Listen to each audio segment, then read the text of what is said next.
Chen Ping, kau keterlaluan. Yu Wuji meraung, kilatan kegilaan terpancar di matanya, lah tahu jika ia terus seperti ini, ia pasti akan mati, lah menggertakkan gigi dan membakar esensi darahnya demi sedikit peningkatan kekuatan.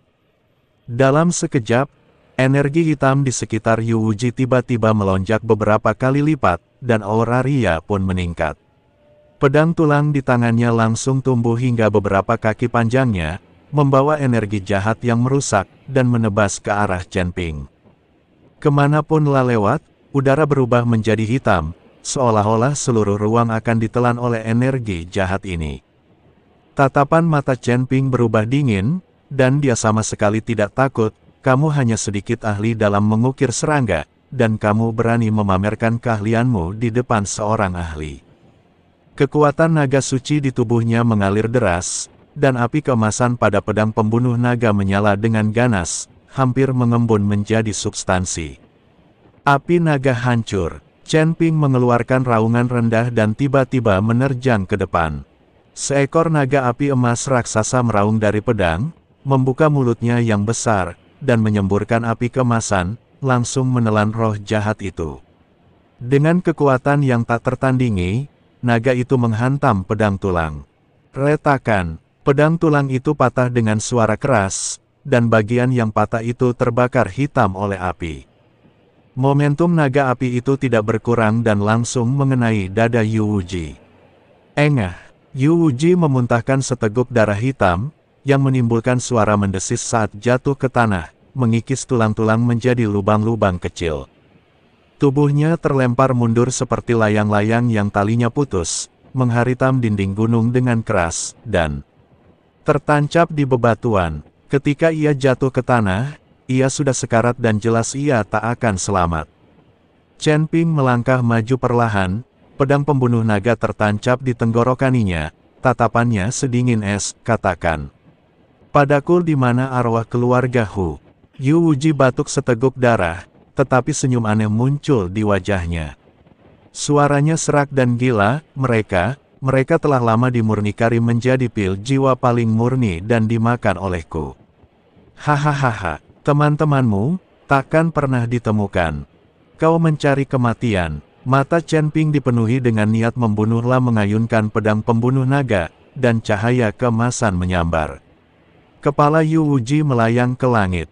Kegilaan dan kesombongan di matanya memadat, lalu ia dan tubuhnya berubah menjadi udara hitam dan menghilang. Setelah berhadapan dengan Yu Wuji, Chen Ping berbalik menatap Humazi. Humazi sedang bertarung sengit dengan Yu Wuxi saat itu, lah terus-menerus membuat gerakan tangan dan melemparkan jimat seolah-olah jimat itu gratis. Ada jimat hujan jarum yang menutupi langit, jimat tanaman merambat yang membatasi gerakan, dan jimat badai petir yang kuat. Jimat itu meledak di udara, dan cahaya keemasan, cahaya petir, dan cahaya hijau saling terkait, menjebak Yu Wuxi di tengah dan menaksarnya terperangkap dalam dilema. Humazi bergumam, dan kekuatan spiritual melonjak di sekelilingnya.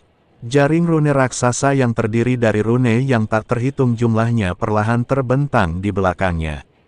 Jaring rune itu memancarkan cahaya suci, yang terus-menerus memumikan roh-roh jahat di sekitarnya. Dasar bajingan, serahkan hidupku. Humazi meraung marah dan tiba-tiba mendorong tangannya ke depan. Jating jimat raksasa itu langsung menyelimuti Yu Wuxi. Pada saat yang sama, sebuah jimat merah muncul di tangannya, dan rune pada jimat itu melonjak seperti api. Jimat pembakar surga. Jimat itu terlepas dari tangannya dan langsung berubah menjadi bola api besar, yang bergabung dengan jaring jimat untuk membentuk ruang tertutup, menjebak Yu Wuxi di dalamnya. Api membakar dengan energi jahat, menimbulkan suara berderak. Jeritan Yu Wuxi berasal dari api, terdengar sangat melengking.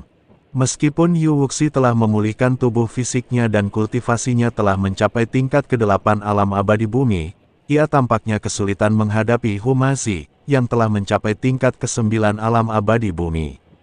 Terutama jimat Humazi, yang dirancang khusus untuk melawan roh jahat, membuatnya merasa semakin terkekang. Tubuhnya sudah penuh luka, dan udara hitam terus mengucur dari luka-luka itu. Jelas sekali bahwa ia sudah kehabisan tenaga. Aku akan melawanmu." Yu Wuxi mengeluarkan raungan tak rela di tengah kobaran api, dan energi hitam di sekelilingnya tiba-tiba meledak, bahkan secara paksa menciptakan celah di jaring jimat. La berubah menjadi anak panah hitam dan melesat menuju Humasi. Di tangannya, sebuah belati tulang berisi racun muncul, dan ia mengarahkannya tepat ke jantung Humasi. Humasi sudah siap menghadapi ini, La mendengus dingin dan maju, bukannya mundur. 3 jimat emas tiba-tiba muncul di tangannya. "Kau tak menyesal?" Dia memegang jimat itu di depannya, dan jimat itu langsung berubah menjadi perisai emas besar dengan kata-kata Suppress Evil terukir di atasnya, memancarkan kekuatan suci yang luar biasa. Engah, belati tulang itu menembus perisai emas, namun perisal itu bagai setetes air di lautan, dan seketika hancur oleh cahaya. Keemasan pada perisai itu, Yu Wuxi Sendin juga terdorong mundur oleh kekuatan hentakan yang dahsyat dan jatuh terbanting di depan pintu istana. Darah hitam terus menyembur dari mulutnya, dan jelas latakan selamat. Humasi terengah-engah dan berjalan menghampirinya selangkah demi selangkah. Tatapannya dingin dan jimat-jimat mengelilinginya. "Di mana arwah keluarga Huku?" Yu Wuxi berusaha keras untuk membuka matanya dan menatap Humasi. Matanya dipenuhi dengan kebencian. Kau tidak dapat menemukan mereka ada di aula utama." Aula utama, mata Humasi menyipit, dan auranya semakin ganas. "Katakan dengan jelas, di mana tepatnya?" Yu Wuxi terbatuk, darah hitam mengucur dari sudut mulutnya. Suaranya lemah namun bernada sarkasme. Aula cabang hanya memiliki beberapa jiwa yang tidak penting. Jiwa orang-orang kuat seperti keluarga Hu, semuanya telah dikirim ke aula utama. Mengenai apakah mereka telah dimumikan, aku tidak tahu." Sebelum dia bisa menyelesaikan kata-katanya, kepalanya miring dan dia benar-benar mati. Humasi memandangi mayatnya, matanya dipenuhi amarah dan keengganan. La mengayunkan lengannya dengan keras, dan beberapa jimat peledak jatuh ke tubuh Yu Wuxi. Dengan suara bang yang keras, tubuh Yu Wuxi langsung hancur berkeping-keping, brengsek. Pada saat itu, terdengar teriakan dari istana, dan sesosok tubuh terhuyung keluar. Itu adalah Yu Yue. Dia jelas terkejut mendengar suara perkelahian di luar. Melihat mayat-mayat berserakan di tanah, Chen dan Hu, dia sangat ketakutan hingga wajahnya memucat dan dia berbalik ingin melarikan diri. Mau lari, tatapan Humasi menjadi dingin, dan tubuhnya berkelebat, langsung menghalangi Yu Yue. Pada saat yang sama, La merapal jimat untuk melumpuhkan Yu Yue. Jimat itu jatuh ke tubuh Yu Yue, dan tubuhnya membeku dan ia tak bisa bergerak. Humasi menjambak rambutnya dan melemparkannya ke tanah. Yu Yue terjatuh dan pingsan, dan efek jimat imobilisasi pun lenyap. La mendongak dan melihat wajah Humasi yang marah. La begitu takut hingga jiwanya hampir melayang keluar dari tubuhnya. La berulang kali memohon belas kasihan, "Tuan Hu, tolong ampuni saya. Saya tidak tahu apa-apa. Tolong lepaskan saya."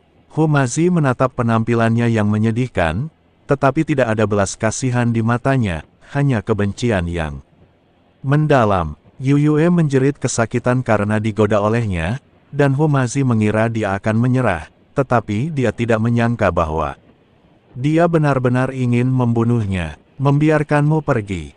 Humasi mencibir, suaranya terdengar seperti berasal dari alam baka, "Aku akan membunuhmu hari ini." Humasi merobek jubah hitamnya, memperlihatkan kulit pucat di baliknya. Yu Yue menjerit dan meronta, tetapi di hadapan kekuatan besar Humasi, dia tak berdaya seperti semut.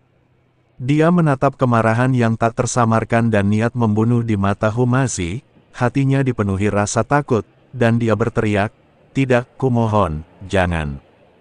Namun, Humasi sudah terlanjur diliputi amarah dan kebencian yang telah terpendam selama berhari-hari. La menggendong Yu Yue dan melangkah masuk ke dalam istana, meninggalkan tangisan putus asa yang menggema di lembah. Chen Ping menyaksikan adegan ini dan tidak menghentikannya. Dia tahu Humazi telah menyimpan terlalu banyak rasa sakit dan kebencian di hatinya, dan Yu Yue pantas mendapatkannya. Beberapa utang harus dibayar dengan darah. Dia berbalik dan berjalan ke arah para pendeta berjubah hitam yang masih melawan dengan keras kepala, mengayunkan pedang pembunuh naga, dan api kemasan itu bagaikan sabit dewa kematian, mengubah para pendeta jahat itu menjadi arang satu demi satu.